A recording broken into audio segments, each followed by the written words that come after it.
Hey guys! Welcome to Couple. Please like and subscribe if you like this video. Former FBI Director James Comey doesn't believe anyone in the government brought politics into the Hillary Clinton email investigation aside from then-President Obama and Attorney General Loretta Lynch, who he believes jeopardized the Department of Justice. In his upcoming book, A Higher Loyalty, due out on Tuesday, Comey defends the FBI investigators who were with investigating Clinton's private email server and her mishandling of classified information in his upcoming book. Former FBI Director James Comey doesn't believe anyone in the government brought politics into the Hillary Clinton email investigation aside from then-President Obama and Attorney General Loretta Lynch, who he believes jeopardized the Department of Justice. In his upcoming book, A Higher Loyalty, due out on Tuesday, Comey defends the FBI investigators who were charged with investigating Clinton's private email server and her mishandling of classified information. The Washington Examiner obtained a copy of the book Sunday.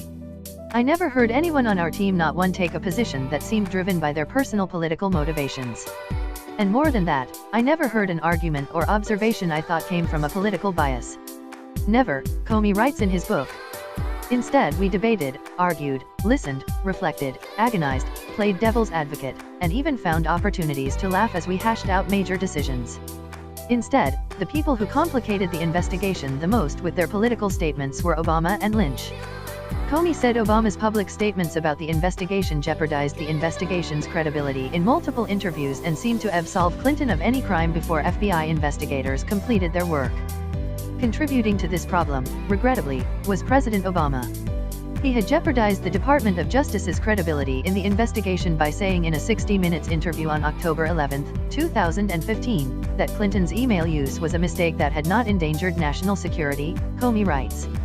Then on Fox News on April 10, 2016, he said that Clinton may have been careless but did not do anything to intentionally harm national security, suggesting that the case involved overclassification of material in the government.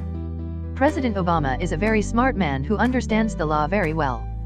To this day, I don't know why he spoke about the case publicly and seemed to absolve her before a final determination was made. If the president had already decided the matter, an outside observer could reasonably wonder, how on earth could his Department of Justice do anything other than follow his lead? The truth was that the president, as far as I knew, anyway, he had only as much information as anyone following it in the media. He had not been briefed on our work at all. And if he was following the media, he knew nothing, because there had been no leaks at all up until that point. But his comments still set all of us up for corrosive attacks if the case were completed with no charges brought. Comey also describes a September 2015 meeting with Lynch that he previously talked about in front of a Senate committee, in which the then Attorney General asked him to describe the investigation into Clinton's emails as a matter.